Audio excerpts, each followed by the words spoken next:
Good afternoon. Guess I'm next up on your agenda.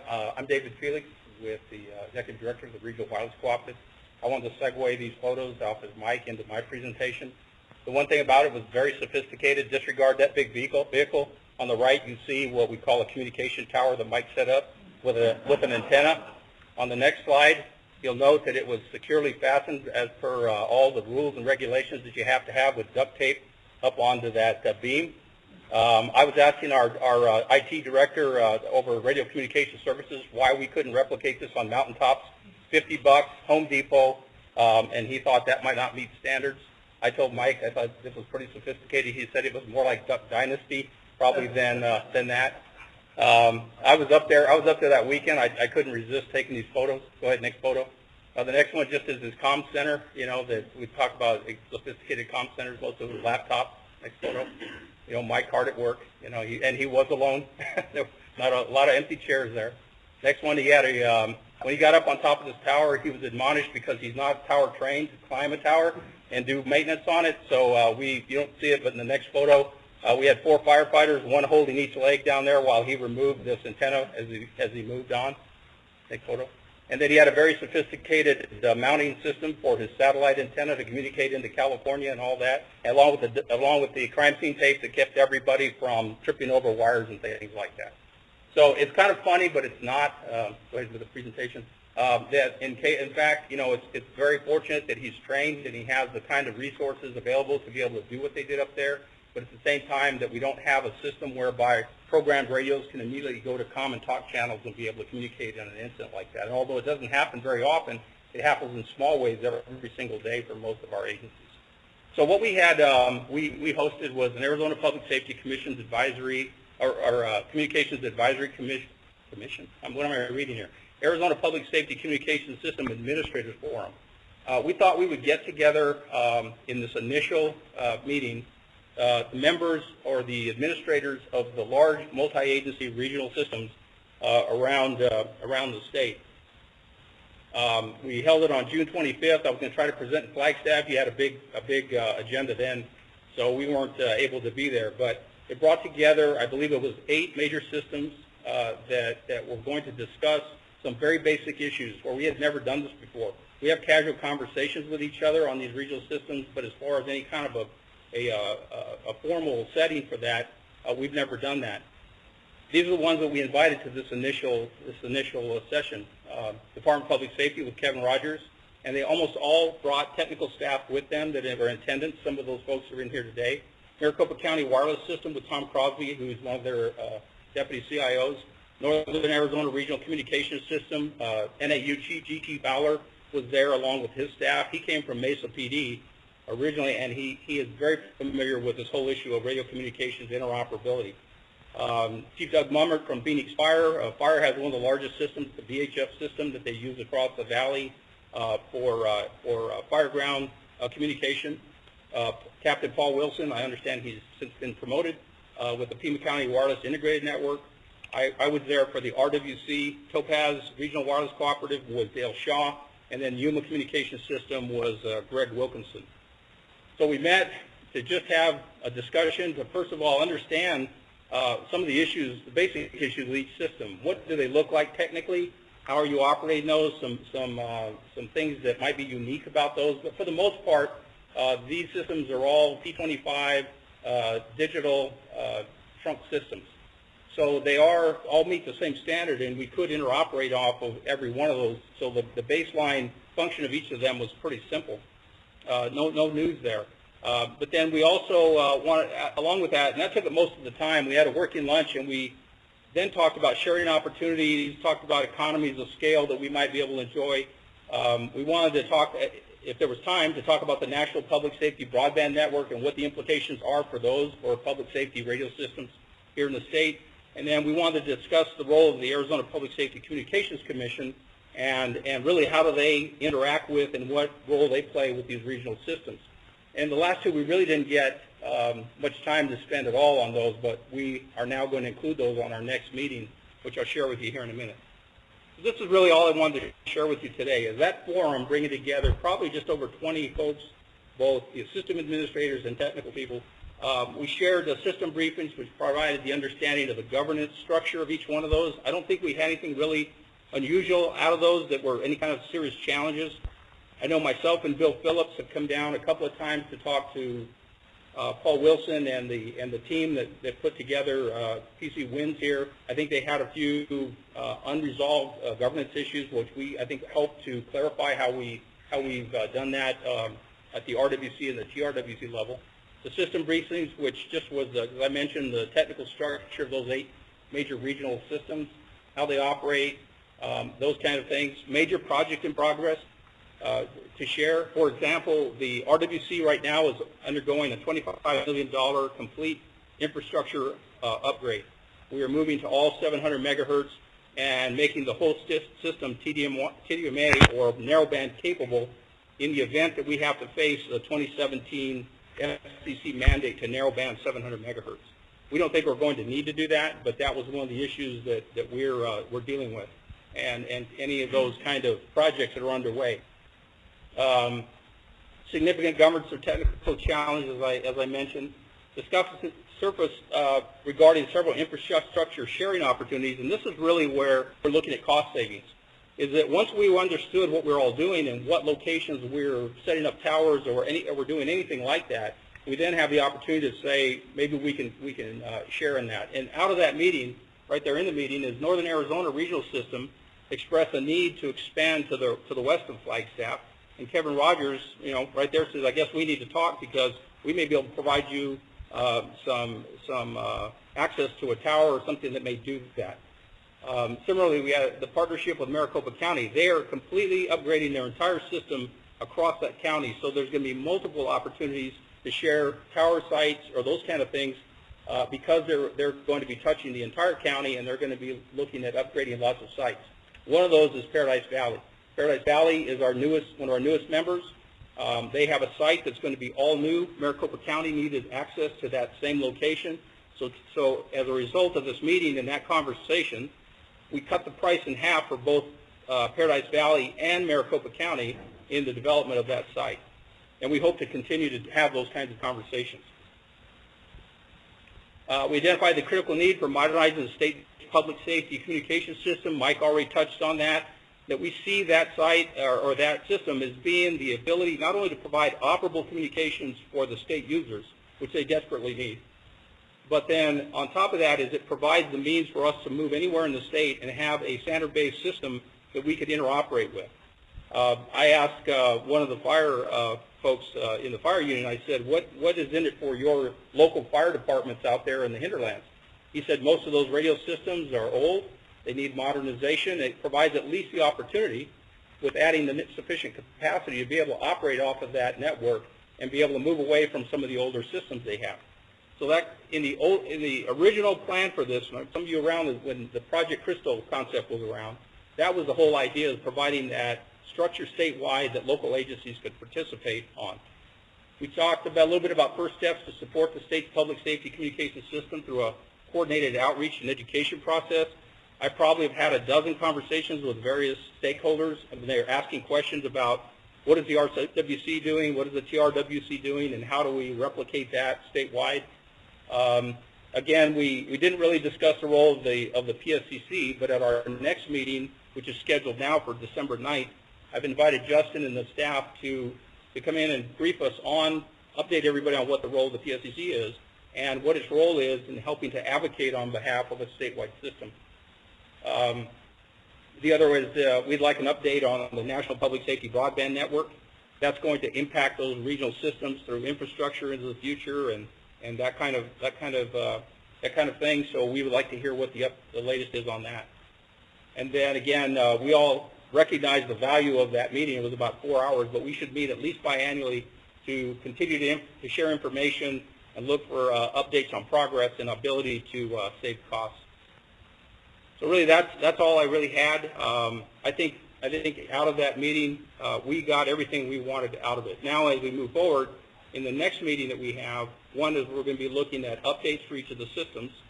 Two is going to be, again, looking for the information sharing opportunities. The third is going to be to have the PSCC office brief us on National Public Safety Broadband and and the role of the PSCC.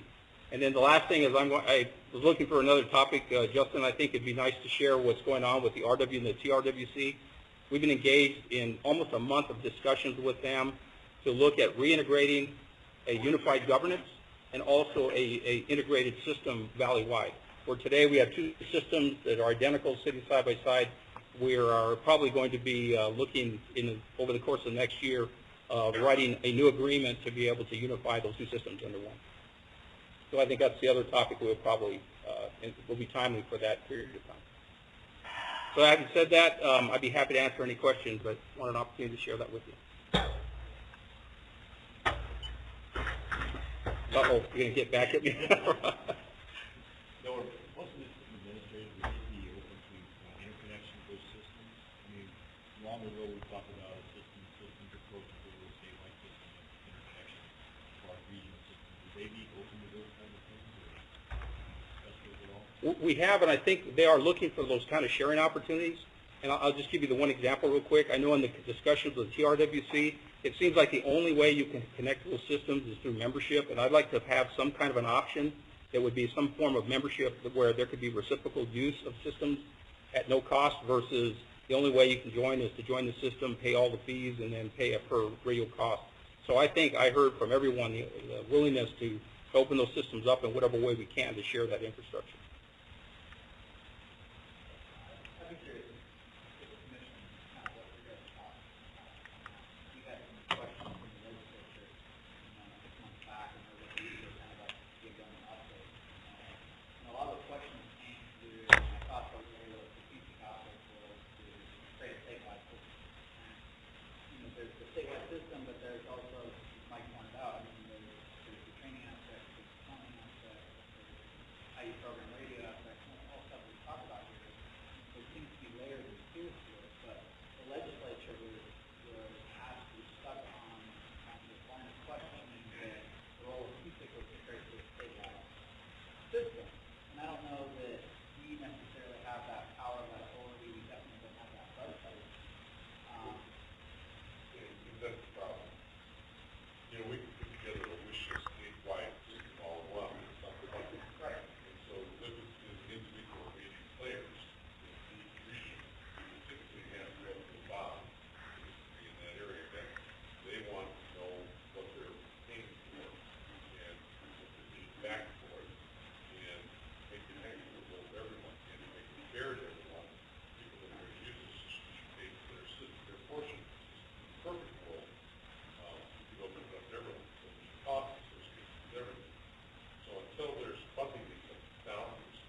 Can I make one comment?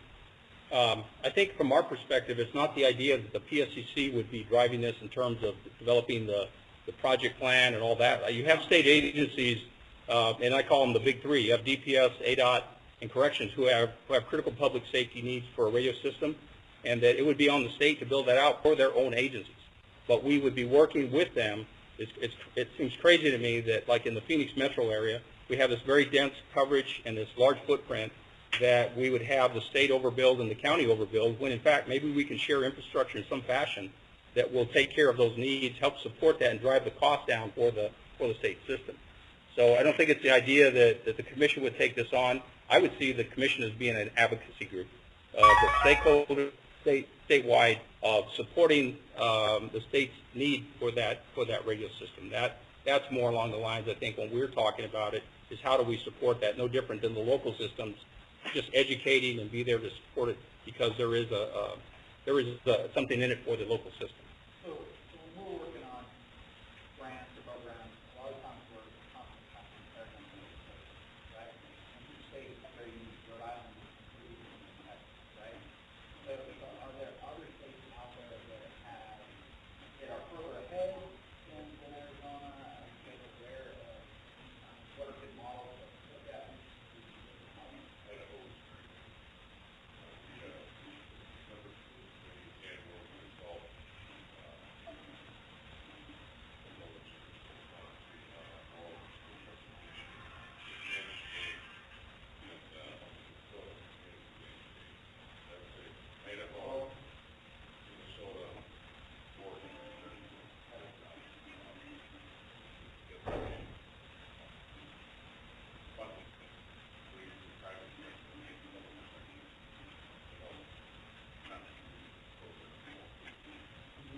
Contracting mechanism, business bar, accounting, all that. Yeah, absolutely. Very similar to the board because of also includes private sector representation. There's a lot of dollars that are raised in the last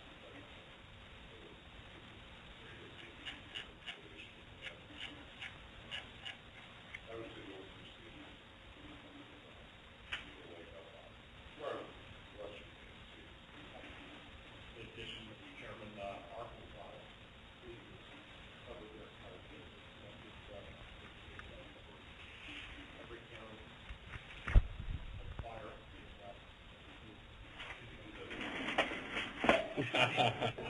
That's a good, the problem with some of those states and they have different highways, infrastructure, and that's where, it's difficult to kind of compare and contrast.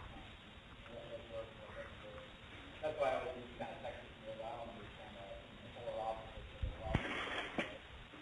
So, if you're saying that mountain, Rhode Island, it's not so hard. I mean, one thing I think you look at the number of states that we have, they have different units.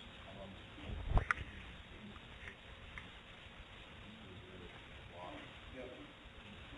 They have Ohio.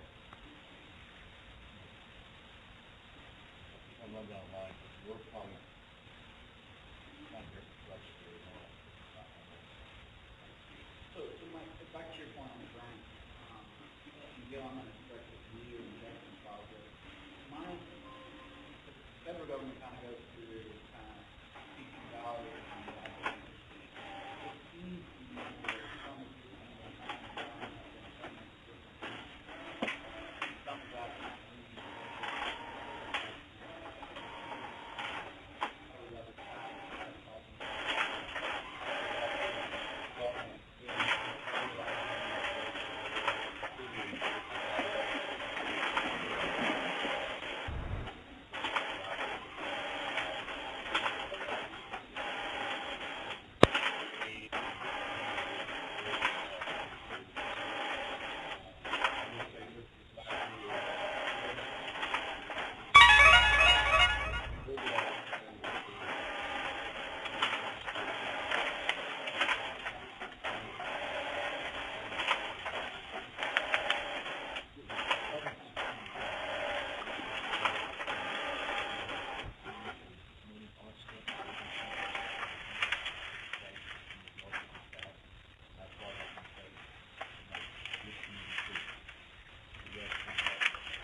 Yeah,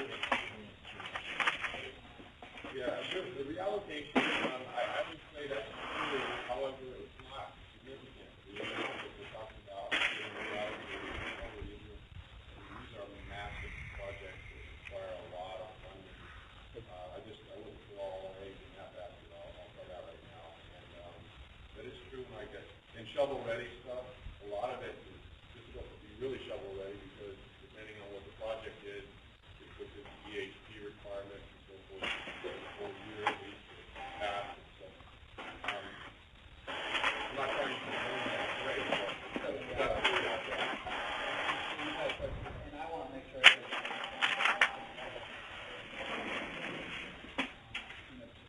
I just kind of picture right now the big picture is public safety broadband. I think we talked about that and go down to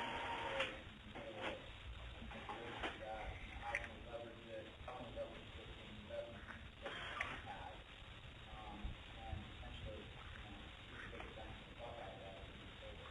If we're going to public safety broadband, we go back to looking at the backbone of the communication system, microwave system, and that's a great opportunity. We build up that backbone to also support FirstNet as well as the radio system. Yep.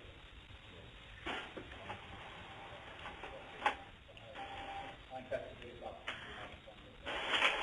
Mr. Chairman, members, also, the funding that was, and the things that Mike Corral just explained, those were put in place because these large systems were not necessarily up to the task. So that can't be diminished. That's the short-term fix. But the larger-term fix, you're right, Director hit the nail on the head.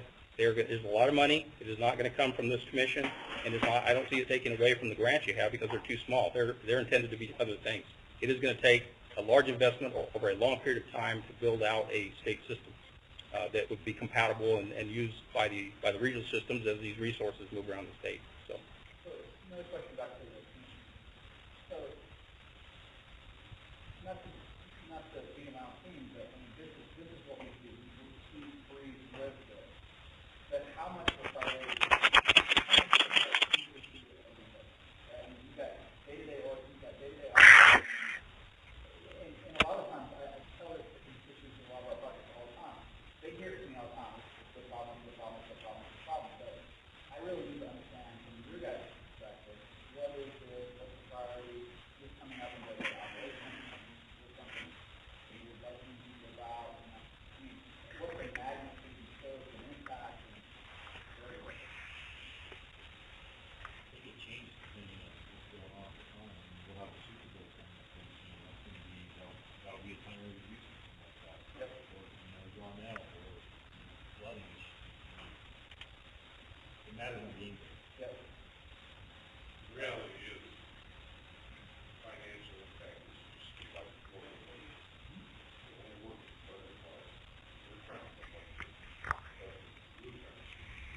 How these are our local areas, our operable areas functional. We don't even talk about how we're going to talk to our neighbors every day, as much as how we're going to talk to issues on the state.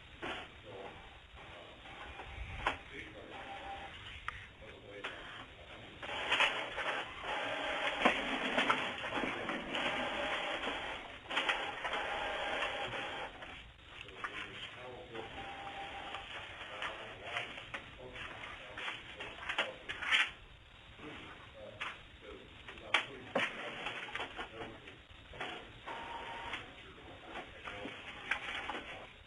So we have to understand that when we're putting something up like that, it's expandable and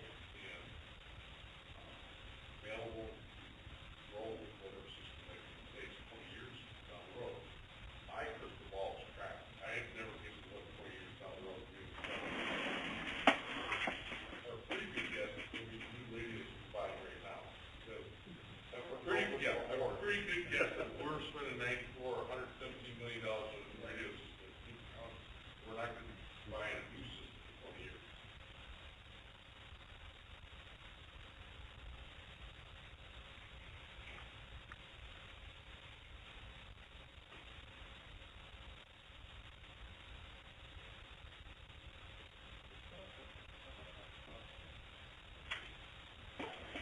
You're up.